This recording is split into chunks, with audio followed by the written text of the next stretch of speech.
ہمارے نبی صلی اللہ علیہ وسلم کے پاس ایک صحابی آئے بھیک مانگنے کے لیے, صحیح حدیث ہے. لوگوں کو وہ حدیثیں تو یاد ہوتی ہیں جس میں صدقے کی ترغیب ہے, وہ بھی حدیثیں یاد رکھنی چاہیے. صدقہ کرنا چاہیے, اسٹائل یہ ہونا چاہیے, انداز یہ ہونا چاہیے جو میں آپ کو بتا رہا ہوں. صحابی آئے, انصاری صحابی, عرض کیا یا رسول اللہ گھر میں کیا ہے؟ فاقے, کچھ بھی نہیں ہے کھانے میں. وہ واقعی بیچارے مستحق تھے, انہیں تو نبی ویسے ہی دے دیتے نا, وہ جھوٹ تھوڑی بول رہے تھے نبی کی خدمت میں آ کے. کچھ بھی نہیں ہے گھر میں. آپ نے فرمایا کچھ تو ہوگا, سب صحابہ بیٹھے ہوئے ہیں, کچھ تو ہوگا. فرمایا صرف ایک پیالہ ہے. ظاہر ہے وہ پیالہ ہے جس میں ڈال کے کھانا کھاتے ہیں, وہی اگر بیچ دیں تو کھانا آئے گا تو پلیٹ ہی نہیں رہے گی گھر میں, برتن ہی نہیں رہے گا. آپ صلی اللہ علیہ وسلم فرمایا وہ پیالہ اٹھا کے لے آؤ. کیا کرو؟ یہ حدیث تو پیالے کے بارے میں, آپ نے جب کسی کو دیکھنا ہے تو آپ نے اپنے حساب سے اسے انٹرویو لے کے, یہ نہیں کہ پیالہ اٹھا کے لے آؤ کیونکہ حدیث میں آ رہا ہے. اب کیا ہے کہ رسول اللہ صلی اللہ علیہ وسلم نے ان سے کہا کہ جاؤ کیا لے کر آؤ؟ پیالہ. وہ لے آؤ. اٹھا. نبی نے ان کو طریقہ سکھا رہے ہیں. کیسا پیارا آپ صلی اللہ علیہ وسلم کی تعلیم کا انداز تھا. آپ یہ بھی تو کہہ سکتے تھے بھائی اس پیالے کو بیچو, یہ خریدو, یوں کرو جاؤ. تو آپ نے معلم کو بھی بتا دیا کہ تم نے غریب کو صحیح راستہ بھی دکھانا ہے اور اس کے ساتھ اس راستے میں تعاون بھی کرنا ہے. وہ بیچارہ کانفیڈنس نہیں ہوتا, آپ نے اس کو سمجھا کے نکل لیے, وہ کنفیوز ہے یار میں نے کیا کرنا ہے. ہر آدمی میں کانفیڈنس نہیں ہوتا, قوت فیصلہ نہیں, تو آپ نے بتا دیا کہ اس کے ساتھ تعاون کرنا ہے, اس کی حوصلہ افزائی کرنی ہے. تو آپ یہ نہیں آپ صلی اللہ علیہ وسلم نے فرمایا کہ جاؤ وہ پیالہ بیچو اور یہ کرو اور وہ کرو اور خود ہی کر لو سارا کچھ. فرمایا لے آؤ. جیسے جیسے کہہ رہا ہوں نا ویسے ویسے گویا انگلی پکڑ کے چلانا سکھا رہے ہیں, بھیک سے انگلی پکڑ کے چھڑوا رہے ہیں. یہ زیادہ بڑی خدمت ہے. اگر آپ صلی اللہ علیہ وسلم ان صحابی کو کھانا دے دیتے, صدقہ دے دیتے, اگلے دن پھر آ جاتے, وہ تو کھاؤ ختم. اور تھوڑے دنوں میں کیا ہوتا, ان کی زوجہ بھی یہی, بچے بھی یہی کر رہے ہوتے. یہ بھیک ایسی بیماری ہے جو نسلوں میں چلتی ہے. خاندانی بھکاری ہوتے ہیں بعض لوگ, ارے ہمارے ابا بھی یہی کام کرتے تھے. ٹھیک ہے نا. تو نبی صلی اللہ علیہ وسلم نے فرمایا جاؤ پیالہ اٹھا کے لے آؤ. وہ صحابی پریشان ہے, کیا ہوگا بھائی, ٹھیک ہے نبی نے کہا ہے لے آئے. آپ صلی اللہ علیہ وسلم نے فرمایا اسے کون خریدے گا؟ ہر چیز کا کوئی نہ کوئی طلبگار ہوتا ہے. ایک صحابی نے فرمایا 1 درہم میں یہ مجھے دے دیں. آپ نے فرمایا اس سے زیادہ میں کون خریدے گا؟ بھائی اب بزنس کا تو اصول ہے نا, سرمایہ چاہیے تو جتنا زیادہ سرمایہ لے سکتے ہو. ارے یار بھائی بزنس کا تو اصول ہے, حلال سرمایہ ہے. تبھی یہ یاد رکھو اسلام نے کسی چیز کی قیمت متعین نہیں کی ہے. نبی نے فرمایا دعوا الناس, لوگوں کو اپنے حال پہ چھوڑ دو, قیمتیں متعین مت کرو. ان اللہ هو المسعر, اللہ چیزوں کی قیمتیں خود متعین کرتا ہے. جس چیز کی قیمت اللہ نے بڑھانی ہوتی ہے مارکیٹ سے شارٹ کر دے گا اس کو, جس چیز کی قیمت اللہ نے گھٹانی ہوتی ہے مارکیٹ میں اللہ اس کو وافر مقدار میں پھینک دیتے ہیں. اس لیے اصل اصول یہی ہے کہ کسی چیز کی قیمت متعین نہیں ہے. آپ جو اپنی چیز دھوکہ نہ ہو اس میں, جس قیمت پہ چاہے بیچیں. لوگ کہتے ہیں وہ تو پھر اتنی قیمت چیز مہنگی ہو جائے گی, بھائی وہ آپ سے نہ خریدے, وہ ساتھ والے سے خرید لے. کیا خیال ہے؟ تو وہ تو خود بخود, ہاں گڑبڑ جب ہوگی جب تاجر مل کے آپس میں ایکا کر لیتے ہیں, معاہدہ کر لیتے ہیں کہ اس سے کم پہ نہیں بیچنا, یہ ناجائز ہے. اسی وجہ سے پھر حکومت کو انوالو ہونا پڑتا ہے, چیزوں کی قیمتیں متعین کرتی ہے. تو آپ صلی اللہ علیہ وسلم نے فرمایا کون خریدے گا؟ ایک صحابی نے کہا 1 درہم میں.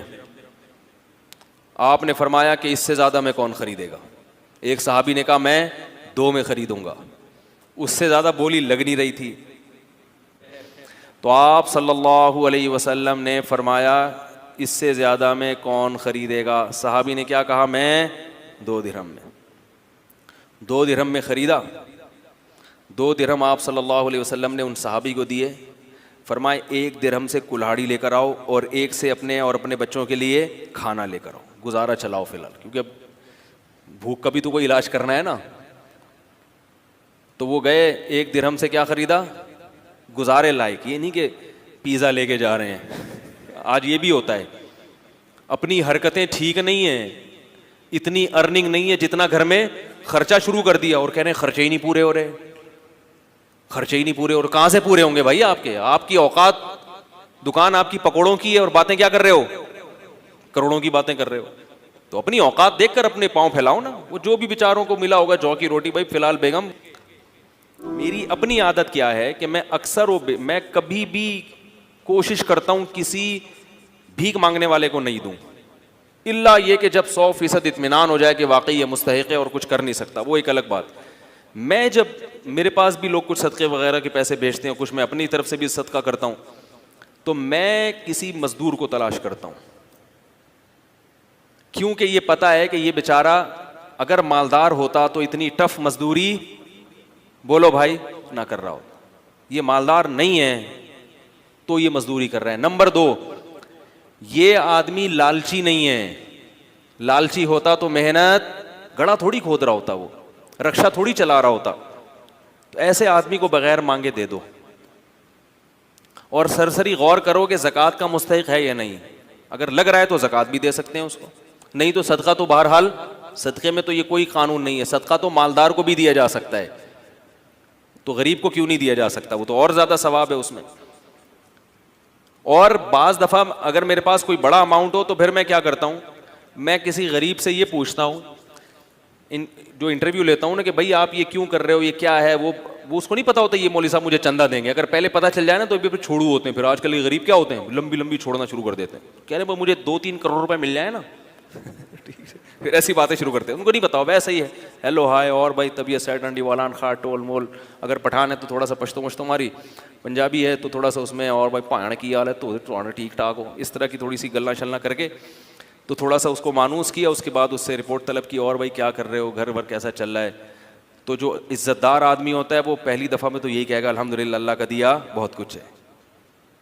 اب یہ نہیں کہ ہم بھاگ گئے, اس کا مطلب ہے بندہ سفید پوش ہے, اللہ کا شکر ادا کر رہے ہیں. تو بھائی اللہ کا دیا ماشاءاللہ بہت کچھ ہے. بچے کتنے آپ کے؟ جی 2-3 درجن بچے ہیں ماشاءاللہ. ایک مثال دے رہا ہوں, ویسے ہوتے نہیں کسی کے. اور کون ہے گھر میں؟ یار ویسے ہی پوچھ رہا ہوں یار, تنخواہ کتنی ہے؟ کہ نا الحمدللہ یہ دہاڑی ہو جاتی ہے. تو اس دہاڑی میں گزارا ہو جاتا ہے؟ ہاں بھائی ہو جاتا ہے. اس کا مطلب ہے کہ گزارا نہیں ہوتا, کیونکہ اس دہاڑی میں اسباب کی دنیا میں اتنے بچوں کے ساتھ گزارا نہیں ہوگا. تو بھائی اس کو لفافہ چپکے سے پکڑاؤ اور پتلی گلی سے نکل لو. اور اس سے زیادہ اچھا کام کیا ہے؟ بعض دفعہ یہ بھی میری کوشش ہوتی ہے, کبھی اس میں کامیاب ہوتا ہوں کبھی نہیں بھی ہوتا, اور کبھی یہ کوشش نہیں بھی کرتا, ٹائم ہی نہیں ہوتا. لیکن میں اس لیے آپ کو بتا رہا ہوں کہ بھائی یہ کام کریں گے تو انشاءاللہ انسانیت کی خدمت ہوگی, اپنی قوم کی خدمت ہوگی, اور اپاہج نہ بنائیں لوگوں کو. پھر میں اس سے کہتا ہوں کہ یار یہ آپ اس سے آسان کام کیوں نہیں کر لیتے؟ یا کوئی واقعی بے روزگار ہے, وہ ایسا بھی ہوا ہے, بھکاری آیا ہٹا کٹا, میں نے کہا آپ کچھ کرتے کیوں نہیں؟ کہہ رہے ہیں یار آج کل روزگار نہیں مل رہا, میں کیا کروں. میں نے کہا ٹھیک ہے آ جاؤ, ہماری مسجد میں کام ہو رہا تھا. میں نے کہا یار یہ سارا کام یہاں نمٹا دو, یہ کر لو, یہ گڈھا آپ کھود دو. آپ مجھ سے 100 روپے مانگ رہے ہو, میں آپ کو 2000 روپے دے دوں گا ایک دن کے, یا 3000 روپے دے دوں گا ایک دن کی دہاڑی. اب فوراً پتلی گلی سے نکل لیا. بھائی جب آپ ہٹے کٹے ہو, آپ کی باڈی سے لگ رہا ہے کہ آپ کدال کسی کے سر پہ بھی مار سکتے ہو, اتنی طاقت ہے. بھائی کیا کرنا ہے؟